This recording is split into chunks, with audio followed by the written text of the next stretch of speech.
আসসালামু আলাইকুম প্রিয় দর্শক, শেষ পর্যন্ত যেটা ভেবেছিলাম, যেটা সবাই ভেবেছিল, যেটা নিয়ে সবার মধ্যে একটা দ্বিধা ছিল, সেটাই ঘটেছে এভাবে যে জামায়াতের নেতৃত্বে যে 11 দলীয় জোট হয়েছিল, সেই জোটটা ভেঙে গেছে। সেখান থেকে বেরিয়ে গেছে আমার বিবেচনায় সবচেয়ে বড় একটা অংশ, সেটা হলো ইসলামী আন্দোলন বাংলাদেশ। মানে চরমোনাইয়ের পীর সাহেবের নেতৃত্বে যে দলটা ছিল ইসলামী আন্দোলন বাংলাদেশ, যাদের নির্বাচনী প্রতীক হচ্ছে হাত পাখা, তারা আর সেই দলে নেই।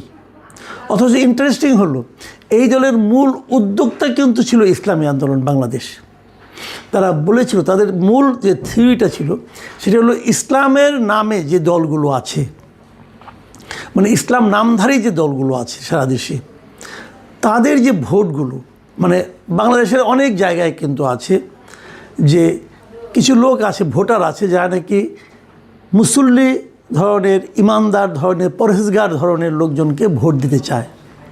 এই যে ইসলামী দলগুলো আছে, এগুলো কিন্তু অনেকগুলো দল, ইসলামী দল, যেমন ধরুন খেলাফত আন্দোলন বাংলাদেশ, খেলাফত আন্দোলন, খেলাফত মজলিস, এরকম অনেক দল, নিজামী ইসলাম পার্টি, ইসলামী আন্দোলন বাংলাদেশ, জামাতে ইসলাম, এরা সবাই কিন্তু ইসলামের কথা বলে। কিন্তু তাহলে কোনটা আসল ইসলাম, এটা নিয়ে কিন্তু বিতর্ক থাকতে পারে। আপনি জীবনেও মিলাতে পারবেন না যে কোনটা আসল ইসলাম। সবারই নিজ নিজ কিছু যুক্তি আছে। এক পক্ষ আরেক পক্ষকে বলে যে ওইটা করলে পরে তুমি কাফের হয়ে যাবে, তোমার ঈমান নষ্ট হয়ে যাবে, এগুলো বলাবলি করে। কিন্তু এত তাত্ত্বিক আলোচনা না যেয়েও এটুকু আপনি বলতেই পারেন যে দেশে একটা বড় অংশের ভোটার আছেন যারা এত তাত্ত্বিক আলোচনা বুঝতে চায় না। তারা কেবল বুঝতে চায় যে কোন দলগুলোর নামে ইসলাম শব্দটা আছে, এবং তারা মনে করে তারা ইসলামকে আরও সুদৃঢ়ভাবে প্রতিষ্ঠার জন্য অথবা রাষ্ট্রীয়ভাবে ইসলামী শাসন কায়েমের জন্য তারা হয়তো বা কাজ করছে। এই একটা ধারণা থেকে তারা ইসলামী দলগুলোকে ভোট দেয়। এখন যদি এই 7-8টা ইসলামী দল আলাদা আলাদা প্রতীক নিয়ে আলাদা আলাদাভাবে নির্বাচন করে, তখন যে লোকেরা ইসলামী দলকে ভোট দিতে চায় তাদের ভোটগুলো কিন্তু ভাগ হয়ে যায়। এই জিনিসটাকে মাথায় রেখে, এই চিন্তাটাকে মাথায় রেখেই তারা ওয়ান বক্স পলিসি করেছিল। যে তারা বলেছিল যে ইসলামকে ভালোবেসে যারা ভোট দেয়, প্রকৃত পরহেজগার লোকদেরকে যারা ভোট দিতে চায়, সৎ লোককে যারা ভোট দিতে চায়, সেই ভোটগুলো যেন ভাগ না হয়, সেই ভোটগুলো যেন একটা বাক্সে পড়ে। এই ছিল তাদের থিওরি। এবং এই থিওরি যখন যে তারা অগ্রসর হলো, তখন অনেকেই ভেবেছিলেন যে এটা হয়তো একটা বড় এবং শক্তিশালী জোট হবে, অন্ততপক্ষে ভোটের বিচারে। সেভাবেই চলছিল। কিন্তু এর মধ্যে নতুন আরও 3টা দল যোগ দিল। প্রথমে ছিল 5টা দল। প্রথম 5টা দলের মধ্যে কিন্তু জামাতে ইসলাম ছিল না, জামাতে ইসলাম পরে এসে যোগ দিয়েছে। জামাত ছিল 6 নাম্বার দল, তারপরে আরও 2টো 8টা, তারপরে আসলো 3টা। এখন এইখানে কিন্তু কতগুলি বিরোধ তৈরি হওয়া শুরু হলো। যখন 3টা আসলো, নতুন 3টা আসলো, এরা কে কে আসলো? এনসিপি, আর একটা এবি পার্টি, আর একটা এলডিপি। এলডিপি হলো অলি আহমেদ সাহেবের দল, যারা নাকি সারা জীবন এই জামাত ইসলামকে গালাগালি করেছে, তারা এলেন। এখন এই বিষয়টা নিয়ে কিন্তু ইসলামী আন্দোলন হ্যাপি ছিল না।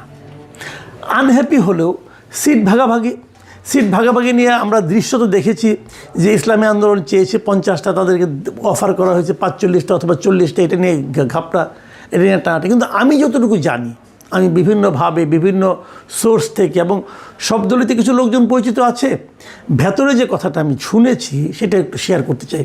সেটা হলো, ইসলামী আন্দোলন কোনো অবস্থাতেই জামাতে ইসলামকে 150 আসন দিতে চায়নি।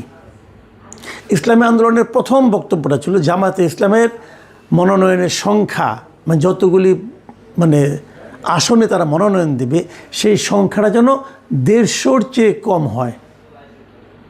মানে যা নমিনেশন দিল, যদি সবগুলিও পাস করে যায়, তাও যেন জামাতের এমপির সংখ্যা 150 না হয়। এই ছিল ইসলামী আন্দোলনের মূল বক্তব্য। এটা ভুলও হতে পারে, কিন্তু আমি এটা একদম কনফার্ম হয়ে বলছি না, কিন্তু এরকম কথা আমি শুনেছি। কারণ তাদের বক্তব্য হলো যে যদি জামাতে ইসলাম নিজেই পুরো অন্যদের চেয়ে বেশি হয়ে যায় সবগুলোর চেয়ে, তাহলে সেটা পরবর্তী সময়ে জামাত যে ইসলামের প্রচারণা চালায়, জামাত যে ইসলামের কথা বলে, তার সঙ্গে ইসলামী আন্দোলন এবং অন্যান্য এই দলগুলোর এক ধরনের বিরোধ তৈরি হতে পারে। এটা ছিল মূল ইস্যু, এবং এই ইস্যুটা কখনোই জামাতের পক্ষে মানা সম্ভব নয়, এবং যে কারণে এটা শেষ পর্যন্ত কিন্তু ম্যানেজ হয়নি। ইসলামী আন্দোলন এখন একা ইলেকশন করছে। তারা 270টা আসনের মনোনয়ন দাখিল করেছিল তাদের দলের, তার মধ্যে 2টা বাতিল হয়ে গেছে, আর 268টা আসনে তারা ইলেকশন করছে। তারা জামাত ইসলামের সঙ্গে নেই। এখন কেন নেই এই কথার জবাবে আমি ভেতরে যেটা বললাম সেটা তো আমার একটা স্পেকুলেশন বলতে পারে না, এবং দুইজনের সঙ্গে আলাপ করে আমি যেটা বুঝেছি সেটা আমি বললাম। কিন্তু তারা তো এটা মুখে স্বীকার করে না। তার মুখে বলছে 5টা কারণের কথা। সেই কারণগুলি কী কী? মূলত সেই কারণগুলি নীতিগতভাবে, নৈতিকভাবে। যেমন তারা বলার চেষ্টা করেছে যে জামাতে মানে ইসলামী আন্দোলন তারা চাচ্ছে যে একটা ইসলামী শরিয়া শাসন কায়েম হবে যদি তারা ক্ষমতায় যায়, কিন্তু জামাত বলছে তারা শরিয়া আইনে দেশ পরিচালনা করতে চায় না, তারা প্রচলিত আইনে করতে চায়। ইসলামী আন্দোলন বলছে যে এই দেশে যত রকম অনিয়ম, দুর্নীতি, এই সবই হচ্ছে প্রচলিত আইনের কারণে। এর বিপরীতে শরিয়া আইন কায়েম করলেই একমাত্র এই সমস্যা থেকে সমাধান মিলবে। কিন্তু এই জায়গাটা তো একটা মৌলিক নীতিগত পার্থক্য। এই পার্থক্যের জন্য তারা জামাতকে দোষী করতেছে। তারা রাজি না এর সঙ্গে। এবং আরও নীতিগত প্রশ্ন তারা এনেছে যে জামাতের আমির তারেক রহমানের সঙ্গে দেখা করেছেন, দেখা করে তারপরে হয়তো তারা যৌথভাবে, ঐক্যবদ্ধভাবে অথবা একটা সমঝোতা সরকার করতে যাচ্ছেন। এটাও ইসলামী আন্দোলন কিন্তু পছন্দ করছে না। এই ধরনের অনেক কিছু হতে পারে। কিন্তু এদিকে আবার আরেকটা কথা আমি বলে নেই, এই যে ভেঙে গেল, ভেঙে যাওয়াতে লাভ হলো কার? একটা কথা ভাবুন, ইসলামী আন্দোলন কিন্তু এরই মধ্যে একটা মোটামুটি বড় দলে পরিণত হয়েছে। আমি এই কথাটা আগেও বলেছি বহুবার, আবারও বলি, এই বাংলাদেশে এখনও কিন্তু অনেক জায়গায় ভোট হয় মার্কা দেখে। অনেক সময় প্রার্থীটাকে এটা ইম্পর্টেন্ট না, মার্কাটা কি, মানুষ কোন মার্কাগুলিকে চেনে। বাস্তবতা হলো এদেশের মানুষ এখন পর্যন্ত গত কয়েক বছরের ইতিহাস থেকে আমি বলতে পারি মার্কা চিনি কয়েকটা। একটা হলো নৌকা, একটা ধানের শীষ, একটা লাঙ্গল, আর একটা হাত পাখা। আপনারা যদি বলবেন তাহলে আমি দাঁড়িপাল্লা বললাম না কেন? দাঁড়িপাল্লা বললাম না এই কারণে, একটা কথা মাথায় রাখেন, 2008-এর ডিসেম্বরে যে নির্বাচনটা হয়েছিল সেই নির্বাচনের পর আর কোনো নির্বাচনে কিন্তু দাঁড়িপাল্লা প্রতীকটা ছিল না। 2014-তে জামাত ইসলাম তো নির্বাচনে অংশই নেয় নাই, দাঁড়িপাল্লা কেউ দেখেনি। তারা কোনো উপনির্বাচনও করেনি, দাঁড়িপাল্লা কেউ দেখেনি। 2018 নির্বাচনে ততদিনে দাঁড়িপাল্লা প্রতীকটা নিষিদ্ধ হয়ে গিয়েছিল। তখন জামাতে যারা নির্বাচন করেছিল তারা ধানের শীষ প্রতীকটি নির্বাচন করেছিল। এমনকি এই যে আজকে যে জামাতের আমির ডাক্তার শফিকুর রহমান, উনিও কিন্তু ধানের শীষ প্রতীক নিয়ে নির্বাচন করেছিলেন। জামাতের নির্বাচন কেউ করে, দাঁড়িপাল্লা ছিল না। 2024-এর নির্বাচনে দাঁড়িপাল্লা মার্কা ছিল না। তাহলে 2009-এর পরে এই এত বছরে বাংলাদেশের নির্বাচনের মাঠে দাঁড়িপাল্লা প্রতীক কেউ দেখেনি। বরঞ্চ এই সময়ে হাত পাখা মানে ইসলামী আন্দোলন প্রায় প্রতিটা নির্বাচনে অংশ নিয়েছে, এবং তেমনকি তারা স্থানীয় সরকার নির্বাচনে অংশ নিয়েছে, মেয়র নির্বাচনে অংশ নিয়েছে। এগুলো করে করে তারা কিন্তু বেশ একটা ভালো অবস্থানে চলে গিয়েছিল। আপনি তো বলবেন যে হ্যাঁ জামাত সে সময় সক্রিয় ছিল না বলে জামাতের ভোটগুলো ইসলামী আন্দোলনে গিয়েছিল।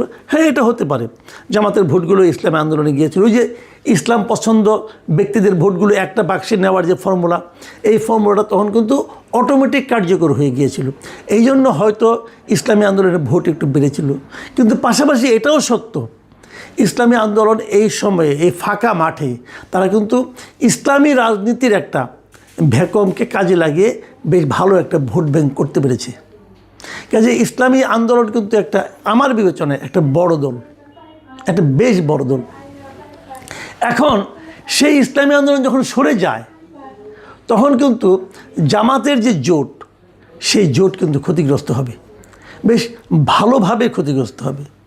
ক্ষতিগ্রস্ত ইসলামী আন্দোলন হবে, কারণ অনেক জায়গায় জামাতের তো খুব ভালো ভোট ব্যাংক আছে, সেই ভোটগুলো ইসলামী আন্দোলন পেত। আর বাকি যে দলগুলো আছে এই দলগুলোকে আমি খুব একটা গুরুত্বপূর্ণ মনে করি না। কি এনসিপি, কি এবি পার্টি, এদের কোনো ভোট ব্যাংক নাই রে ভাই।